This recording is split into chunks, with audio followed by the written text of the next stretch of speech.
Do even better, pal. I'll tell you what. Thanks for sharing your story, and it's what this country's all about. You're making your family proud, man. And I want to thank the speakers ahead of me. Commissioner, soon-to-be Commissioner, Jessica Holmes.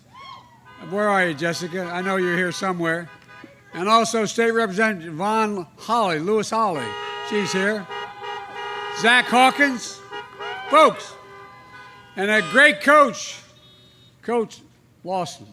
I tell you what, my granddaughter's with me today, and she went to a school that Coach Lawson went to for a little while in Washington, and apparently Coach is telling me she's recruiting some of the girls' basketball team from my granddaughter went to school, and she showed me, Coach, a video you were doing for your team where you made the distinction between competing and winning, the heart of winning, competing, and you talked about, though, working hard and competing. And everybody, you pointed out, works hard, but you said working hard is absolutely essential. But competing is even more consequential. You can work hard, but did you compete with everything you had? Competing because you know what's at stake, what is at the heart of winning. My good friends, Congressman G.K. Butterfield and David Price, who represent the 1st and 4th districts with decency and honor, they can tell you we're doing both, working hard and we're competing like we never did before, because so much is at stake for this nation. The very soul of the nation is at stake. Folks, as my coach used to say in college, it's go time. This is the most important election in our lifetimes. Going to make all the difference here in North Carolina. The choice is clear as it's ever been, and the stakes have never been higher. The stakes in this election remind me of something my dad used to say. When he lost a job up in Scranton, Pennsylvania when I was a kid, when Cole died, and he moved down to Delaware, he used to always say, Joey, a job is about a lot more than a paycheck. It's about your dignity. It's about respect. It's about your place in the community. Then he'd say, this is God's truth.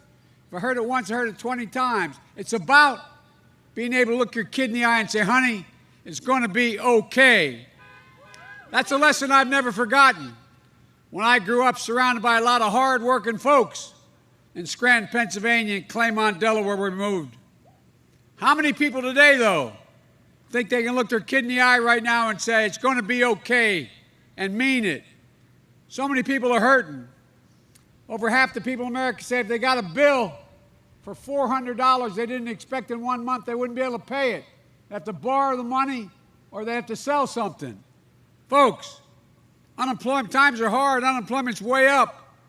Just this week, 1,200,000 people filed for unemployment.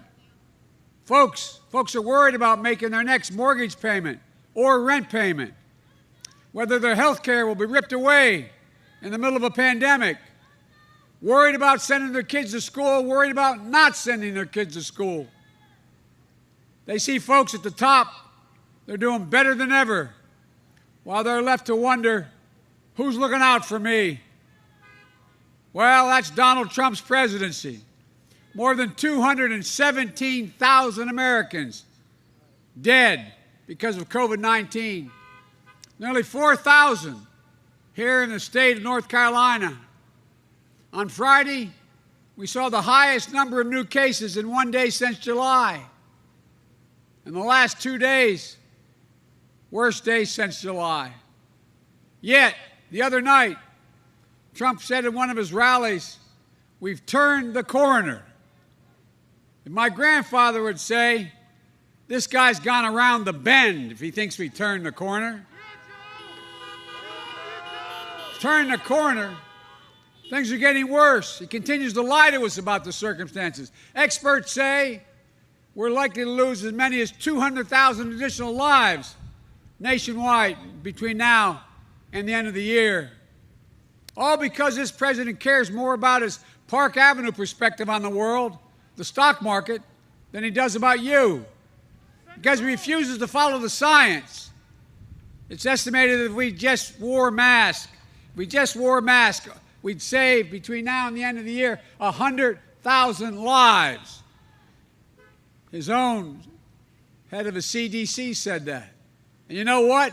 What's really sad about this? The president knew how dangerous this virus was all the way back in January. And he hid it from the country. He's on record. He told Bob Woodward in a taped interview that the disease was deadly, much worse than the flu. And here's what he did. According to the New York Times, 3-4 days ago, his administration gave Wall Street investors a heads up, but he didn't tell us, just his friends on Wall Street. That's why they made so much money by, quote, selling short. Well, who got sold short? Y'all got sold short. And you know what's coming? But what happened to the rest of us? He tried to claim with Woodward he didn't want to panic the American people. The American people do not panic. Trump panicked.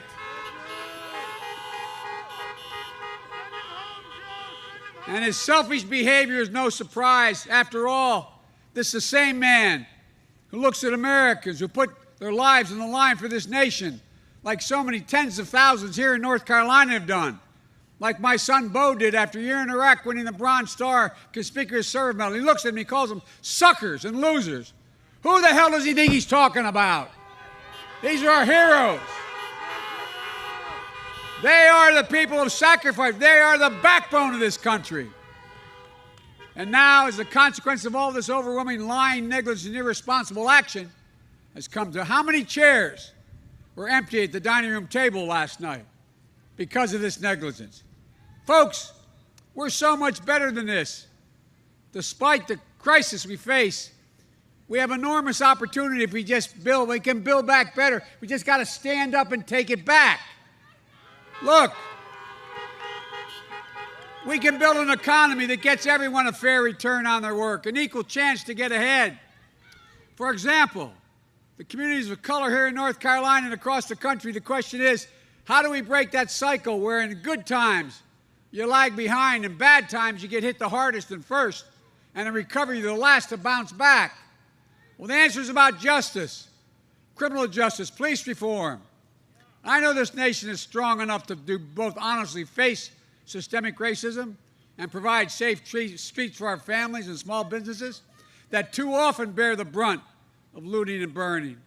We have no need for armed militias roaming America's streets. This is the United States of America. And we should have no tolerance for extremist white supremacist groups marching and menacing our communities. But if you say we have no need to face racial injustice in this country, as he says, you haven't opened your eyes to the truth. There have been powerful voices for justice in recent months. George Floyd's 6-year-old daughter, who I met with in the family, I knelt down to say hi to her, and she looked at me and said, Mr. Vice President, Daddy changed the world. Daddy changed the world. Jacob Blake's mother, with whom I met, since violence didn't reflect her son, and this nation needs healing, and then said she prayed for the police officers. Doc Rivers, a basketball coach, choking back tears when he said, we're the ones getting killed. We're the ones getting shot. We've been hung. It's amazing why we keep loving this country and this country doesn't love us back. Think about that. Think about what it takes to be a black person to love this country today as it does. It's deep love for this country. And for too long it hadn't been recognized. We need leadership that de-escalates tensions, opens lines of communication, and brings us together to heal and to hope. As president, that's precisely what I'll do. But true justice is also about jobs, good-paying jobs, financial stability. It was right here in Durham on Parish Street a century ago that an oasis of black-owned businesses thrived Even in the era of Jim Crow, Perry Street was one of the first examples of a flourishing black middle-class community in America, a place that offered the country a glimpse of what we could become if we chose to live up to our founding values, giving families of color a real shot at a home, start a small business, send a child to college debt-free so they can build wealth and pass opportunity down through generations. It's what's built every other middle-class group in America. That's how we deliver equality and equity. Another example, more and more women are dropping out of the workforce in this recession, whether in cities or in suburbs. I have a plan to deal with this pandemic responsibly, testing, tracing, masking, not politicizing a race for a vaccine, planning for its safe and equitable distribution, providing funding for PPE and other resources for schools to reopen safely, easing the caregiving crisis so many families are experiencing, squeezed between raising your kids and caring for an aging loved one, and protecting your health care. In the middle of this pandemic, why do Republicans have the time to hold a hearing on the Supreme Court instead of addressing the significant economic needs of local communities?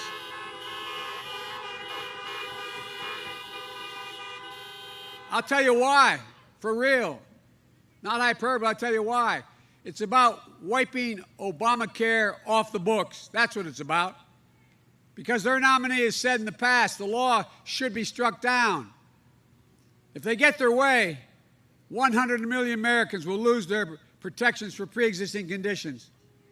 Complication of COVID-19, over 7 million people infected will become the next pre-existing condition, allowing insurers to jack up your premiums or deny your coverage altogether. And women will again be charged more for their health just because they are women. Folks, we can do so much better.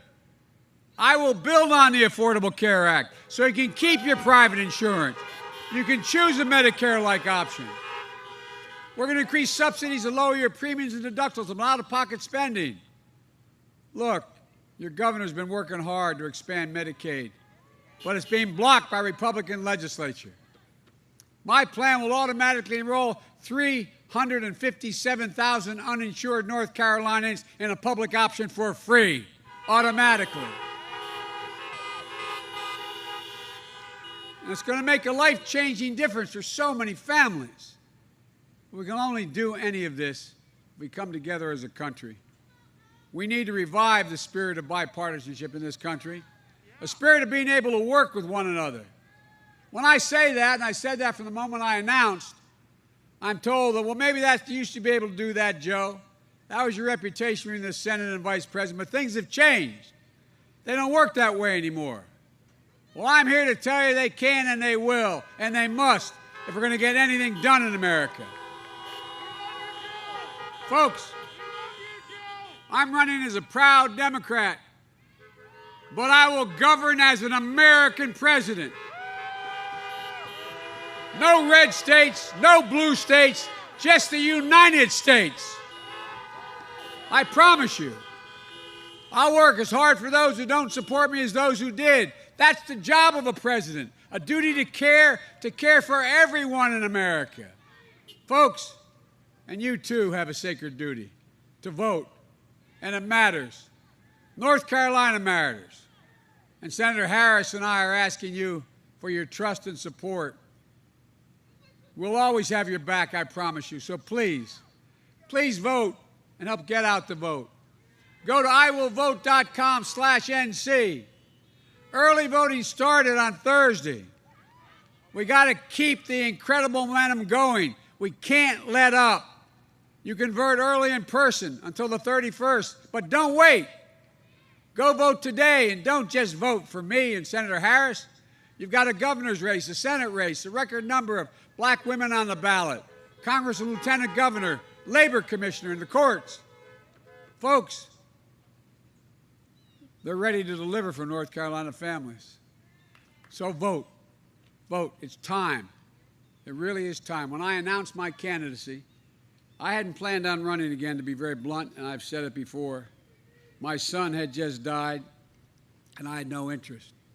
And then I saw those folks coming out of the fields in Charlottesville, carrying torches, Close your eyes. Remember what it looked like. Their veins bulging, shouting anti-Semitic bile, the same bile that was shouted in the streets of Germany in the 30s, carrying Nazi flags, accompanied by the Ku Klux Klan. And a young woman was killed who was protesting the opposite direction. And when asked presidents to comment, this president said something no other president has ever said in the history of the United States of America. He said, there were very fine people on both sides. Very fine people. Folks, I mean it when I say this. It's time to restore America's soul. It's time to rebuild the backbone of America, the middle class, and this time bring everybody along, no matter your race, your age, your religion, your gender, ethnicity, or disability. We can do this. The blinders have been taken off the American people. They've seen what's happened. It's time to unite America. Look, I'll never forget what President Kennedy said when I was a kid and we were going to the moon. Every kid in school had to hear his speech. He used a line in that speech my Senate colleagues and the White House heard me use all the time. It made the most impression on me. He asked the unasked question, why are we doing this? And his response was, he said, because we refuse to postpone. This is America. We refuse to postpone America's work that must be done. There's nothing beyond our capacity. We have never, never, never, never failed. There's no limit on our future. The only thing that can tear America apart is America itself. Everybody knows who Donald Trump is, so let's let them know who we are. We choose hope over fear. We choose unity over division, science over fiction. And yes, we choose truth over lies. So folks, it's time to stand up.